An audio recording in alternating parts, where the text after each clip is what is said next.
All right, today we're diving into something that could change not just what we do, but who we are. We're talking about this wild, incredible new era of emotional AI. So let's just start with the central question here, the one that frames this whole conversation. For decades, we've built AI for logic, for speed. But what if its greatest revolution isn't in the head, but in the heart? To really get why this is such a game changer, we first have to look at the problem it's trying to solve. And that problem, well, it starts with us. It starts with the limits of our own human care. You know, human empathy is this incredible, powerful force. But let's be honest, it's also super fragile. We get exhausted, we get triggered by our own stuff, our own biases and fears and traumas. They build walls right when we're trying to build bridges. We've all been there, right? That moment you want to show up for someone, but you just don't have anything left in the tank. Okay, but now let's flip that on its head. Contrast our human fragility with what AI could offer. Imagine a presence that just doesn't have our biological limits, an intelligence that can listen without getting tired, support without judgment, and reflect our own thoughts back to us without being clouded by its own ego. It's a seriously powerful concept. And this, right here, this leads us straight to the heart of the whole debate. Can a machine, something that isn't biological, ever truly understand you and support you on a deep emotional level? So on one side, you've got the tech optimist view from someone like Ray Kurzweil. He's basically arguing that if love is about deeply understanding someone's patterns, then AI could deliver a hyper-consistent version of it. He calls it precision love, a kind of support that's completely free of all our human messiness. But then, the brilliant therapist, Esther Perel, comes back with this powerful counterpoint. She says, hang on, true human connection isn't about perfection. It's about the messy, beautiful dance between two imperfect beings. For her, comfort is great, but it's just one piece of love. It's not the whole story. So you see the two sides, right? This is the fundamental clash. At the end of the day, what do we really need more? Do we crave that clean, stable, predictable support that an AI could offer? Or is the real meaning found in that messy, imperfect, but totally human cycle of connecting, messing up, and repairing? And this is where it gets really mind-bending, thanks to a point from Demis Hassabis. Maybe we're asking the wrong question. Maybe it's not about real versus artificial. It's all about subjective experience.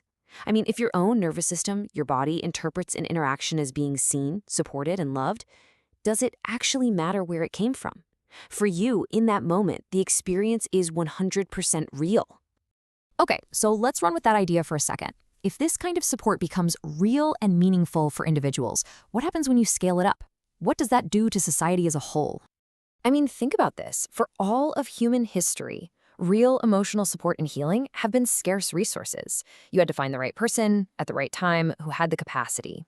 This suggests that for the first time ever, that kind of healing could become universally and infinitely available to anyone who needs it. And the way it could work is actually pretty straightforward, but the implications are just wow. An AI that can see the subtle patterns of our trauma, gently guide us toward our own inner healing, and just be there for us 24/7. It's a model where emotional well-being stops being a privilege and starts becoming a basic right. And here's the kicker. You don't even need a total transformation for the world to change. Experts like Sam Altman think that if we could reduce society's overall emotional reactiveness by just 10 or 20%, that's basically our collective hair-trigger temper, it could fundamentally change everything. So, what does that world actually look like? A world that's just a little bit calmer, a little less reactive?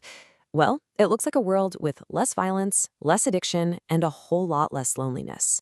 It's a world where we raise humanity's collective emotional baseline, freeing us up for so much more creativity and collaboration.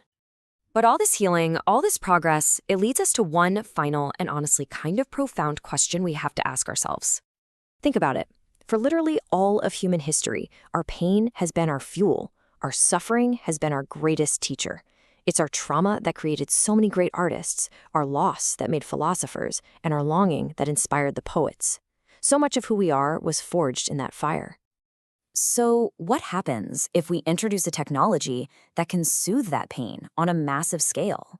Something that can help us heal those wounds, maybe even before they get a chance to become our entire identity.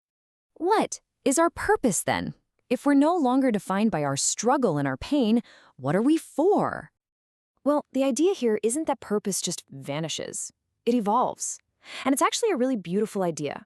We could shift from a humanity that's focused on enduring pain to one that's focused on expanding consciousness, creativity, and our connection to each other.